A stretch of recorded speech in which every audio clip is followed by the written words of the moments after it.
It's the Extremist movie debate. And tonight we're talking 2018's Phantom Thread. Nathan Weinbender's joining us because Joe's dead, and I'm Ethan. One of us is going to love it, one of us is going to hate it. Let the coin decide their fate. Rest in peace. I hate Joe. it. I love it. Hey guys, don't sew a bunch of secrets into clothes talking about our episode because spoilers are ahead. Anyway, this movie currently holds a 91% on Rotten Tomatoes, which makes it certified fresh. Ethan, since you hate this movie? Yep. Okay, cool. This first question comes to you.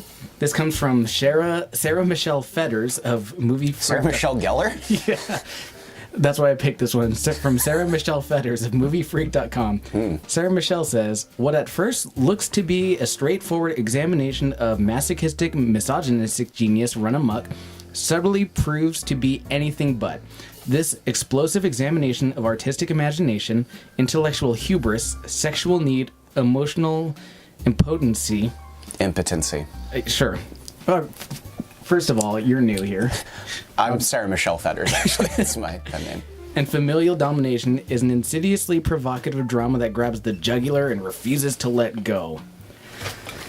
That seemed to be a lot of themes in one movie. Yeah, she's mixing some metaphors there. Yeah, so, having that many themes in a movie could be either bad or good, depending on how it plays out. How do you think this movie handled that? You have 45 seconds. I think this movie handled all of its themes very poorly because essentially this movie has the exact same introduction as Anastasia to Grey in 50 Shades of Grey, and then it just continues from there, where we do not understand why he's attracted to her other than that he likes her sizes, so that's cool. We don't understand why she's attracted to him at all until like 2/3 of the way through this movie, which, spoilers, they're weird masochistic people that like to torture each other and they get off on that, which great, fine, that's cool, but we still don't understand how that affects the world around them, how that really even affects them. We just see them do it and then the movie ends. So we're essentially left with a movie where nothing really happens. We don't understand how the characters got together. We don't really care why they remain together. The most interesting things are that he sews secrets into dresses, which then do not Thanks, develop. Ethan, you're done. Nathan, you have 45 seconds to respond. Well, I think that comparing this movie to 50 Shades of Grey is actually offensive to Phantom Thread, which I think handles all of its themes very interestingly, because like the act of sewing secrets into dresses, that's what this movie does, and it slowly reveals itself to be about something much different than you think it's going to be. You think it's going to be this stately costume drama about these two people who just really like haute couture fashion, and it turns into something much more interesting, this kind of sadomasochistic love story. And you said you didn't understand why they fall for each other. I mean, they both get off on power dynamics, clearly, and you don't realize that she actually has the upper hand through most of the relationship until about 2/3 of the way through, when she poisons him with a bunch of mushrooms. Spoilers. Thanks, Nathan. Yeah. And this Nathan. next... I said Nathan. That's us. Combine that's guys. That's our benefit Nathan, name. yeah. I love it. All right. Nathan, this next question comes to you, and this is from fan favorite Armand White of the National Review. Oh, good. Armand says, Phantom Thread is a revisionist genre film. Set in the 1950s, it not only reworks fashion flicks from Lucy Gallant to Funny Face, but perverts their female objectifying iconography. Yeah, let that sink in for a second. So, genre films are pretty great all the time. I've never had an issue. Do you think It's an objective fact, yes. Yeah. Do you think this movie hit the mark on, recreating some of the fashion films of the past? You have 45 seconds.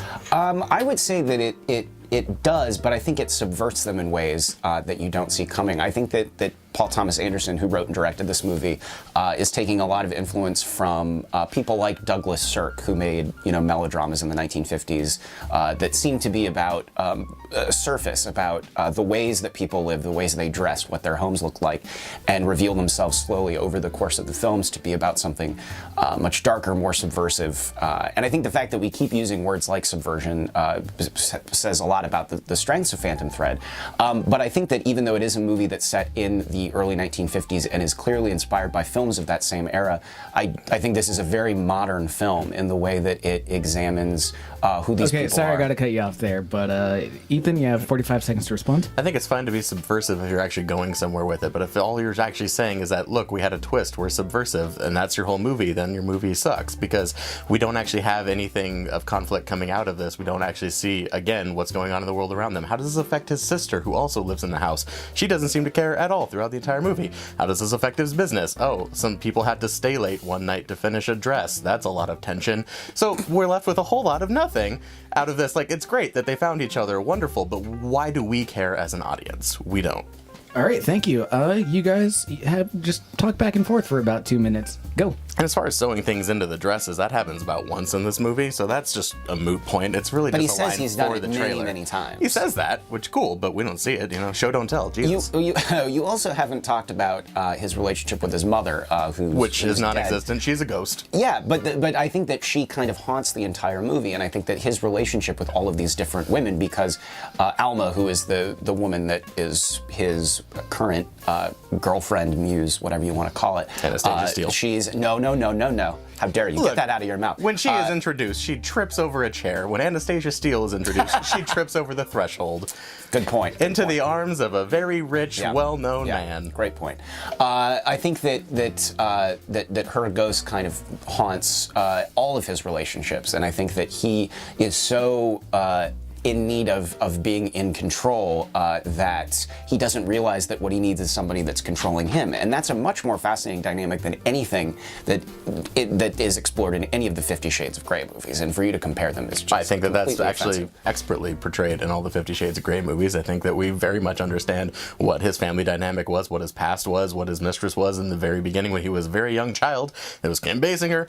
So I think that we have that, and we have a movie that already says, hey, this is what we are. We don't need to be subversive. Now let's just develop that a little bit. And if anybody is talking about 50 Shades of Grey, it's always because we like the porn. Nobody's ever talking about 50 Shades of Grey because they like the story. So this movie is 50 Shades of Grey focusing on the story, taking out the porn, so this movie is bad. Well, I would say the porn part of Phantom Thread is the settings and the fashion, and you have to admit that even that was really great. I mean, all of the dresses that he sews are beautiful, and Sure. every location is just amazing to look at. The way that he shot this it'll movie. win Best Costume. It should win Best Costume, but ultimately he made a period piece, and that's never been done before. Well, but he's doing something more than making a period piece, Ethan, and you have to concede that he's bringing 21st century themes and thought. concerns into this Wrap it period up. piece. Wrap it up. What'd you guys really feel? It's not my favorite, but it's not terrible. I love it. Yeah. I actually love it. I think that it's. I don't want to say it's one of Paul Thomas Anderson's best films because I think pretty much every movie he puts out is one of his best films. I'm a huge. Do the kids say stan these days? Is that a thing? No. What is that? Say what? Stan? Do you stan for somebody? No. Somebody out there knows what I'm talking about. I'm that for Paul Thomas Anderson. Okay. I like him a lot too, and I was going into this maybe with too high of expectations, and that maybe hurt it for me. I don't know, but it was obviously not what I was expecting, which is Right, cool. by design, I was yeah. actually even expecting something more twisted going into it, and it wasn't that. I was expecting body parts getting sewn in kind of thing, but of course that would be weird. Why that would would you be think- weird. why I don't would know, you but think like I was just expecting the worst going Why into was- it based why off was of that that your trailer, initial which is my thought? own fault for watching the trailer. No, he's fantastic. Every movie he does is clearly his vision, and he is accomplishing that, and he should be respected for that. And we never brought up Daniel Day-Lewis, I don't think, once. He is amazing, and Vicky Krieps, I believe is her name, who plays his love interest, is so great in this. And What I hope else that is she in? I've never really seen her in anything. She's from Luxembourg. Okay. Luxembourg. So I hope we see a lot of her. And Leslie Manville, who is the sister, is also great. Yeah, I think this is a great movie. I think this is a movie framing, that, too, yeah, is really I think good. this is a movie that's gonna be around for a long time. It's fantastic. Okay, well, what would you guys rate the movie? Ethan, you go first. On a scale of 1 to 10, Nathan, I'll give it 6.5 lightning strikes, with actually more thunder than I expected. I was really bored at first, and I didn't care for it, and I'm still thinking about it 3 weeks later. So Yep, you know we don't do halves. I know. You snake. All right, Nathan, what would you rate the movie? Oh, it's a 10 out of 10, 100%. Every facet of this movie is great. I don't really understand how your rating scale works. A rare 10 out of 10 for us. Perfect.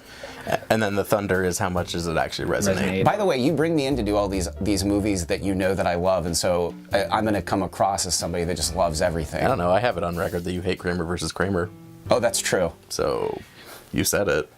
I don't hate All Kramer right, versus well, Kramer. where can we find us, Ethan? Oh, Rapid fire. This YouTube thing, Gmail, Facebook, Twitter, Instagram, all that crap. emd.pantspending.com. Artificialwood.pantspending.com. Pretty much. Thank you to everybody who contributes to the show. We love you. Good night. Thanks.